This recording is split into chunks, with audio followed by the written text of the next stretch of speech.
Hey, come see us in Ashland, Virginia, Athens, Georgia, Rutherford, New Jersey at the Icarus Festival, and Minneapolis, Minnesota. Go to jimmydore.com for a link for tickets. So guess what? You're not going to, maybe you will believe this. House GOP bill would give benefits to Americans in the Israeli army.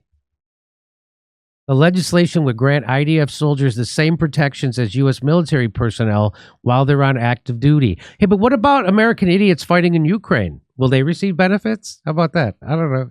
Is this amazing? Yeah. GOP, baby. F the Americans living under bridges. They had their chance. Now it's a foreign country's turn. That's what this is. That's right. Your tax dollars not only fund the weapons, but the retirement funds for all the genocidal psychopathic snipers who like killing moms because they're slower. All right, here's a little bit of the story.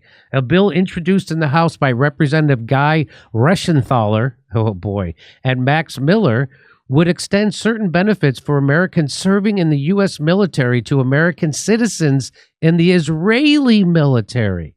The legislation, introduced on May 17th, would give Americans in the Israeli Defense Forces, the IDF, protections under the Service Members Civil Relief Act and Uniformed Services Employment and Reemployment Rights Act, or the SCRA protects U.S. service members from civil legal actions while they're on active duty and for up to a year after. So if you go commit crimes, that's what they're saying. You can't. Is that what this is? That's what this is. Is that what this is? Is that what civil legal actions while they're on active duty? Is that what this is? When the crimes come out like they did with the other thing. Is that what that is? Yes. Okay.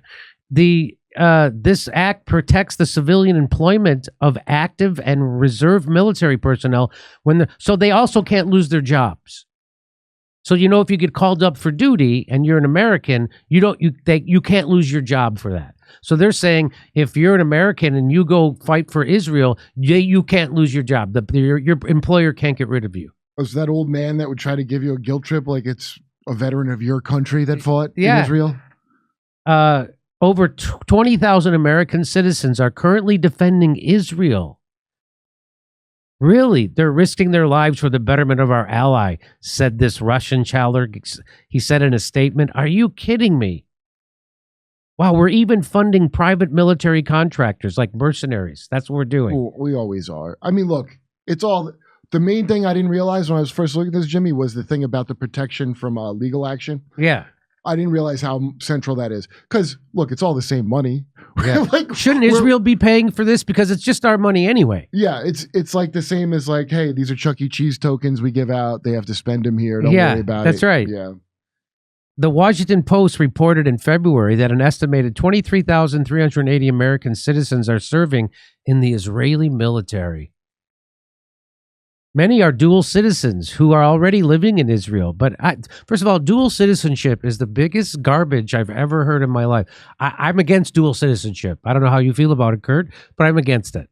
How can you have loyalty to two different countries? Usually it's for like work reasons, like to be able to work somewhere. Like some countries have.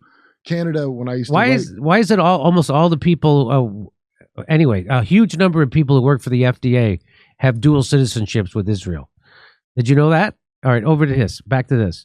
But as of November 2023, about 10,000 people living in the United States had traveled to Israel to report for duty with the IDF after receiving draft notices. Did you know that? No, I didn't know you could get drafted in.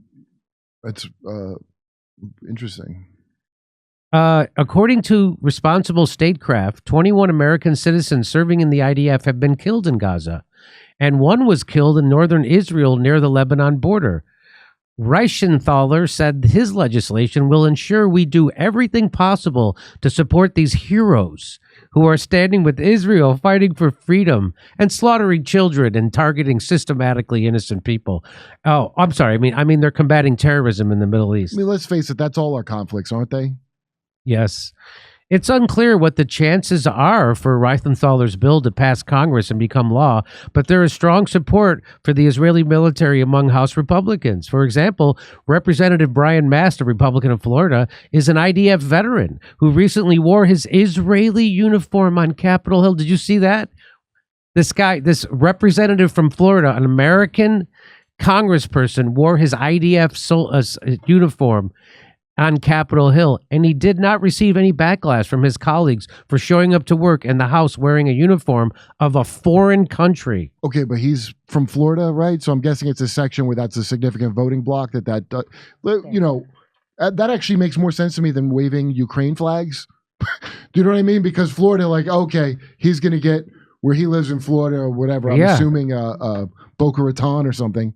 So here is Representative Brian Massey tweets out, as the only member to serve with both the United States Army and the Israeli Defense Forces, I will always stand with Israel. Talib's got her flag. I got my uniform. Global Day of Rage, my ass. There he is. There he is.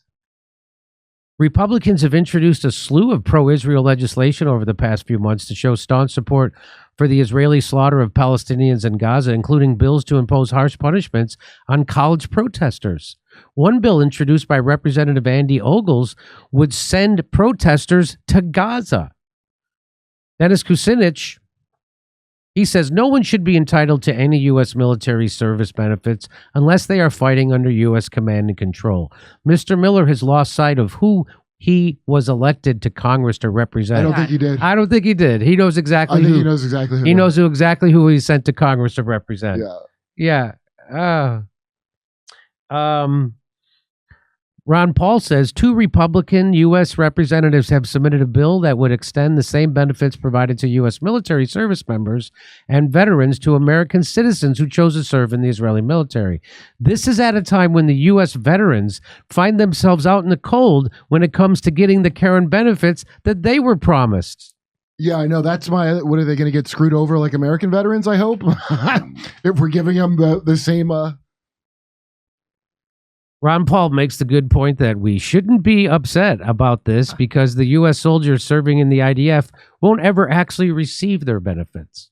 I bet they do. Yeah, I bet the ones be another Walter Reed scandal. I bet the ones serving in the Israeli army are the ones who are going to get their benefits, and not the ones who serve in the United States Army. Here on tour in Ashland, Virginia, Athens, Georgia, Rutherford, New Jersey, Minneapolis, Ontario, California, Las Vegas, Chicago, Illinois, and Grand Rapids, Michigan. Go to jimmydore.com for a link for tickets.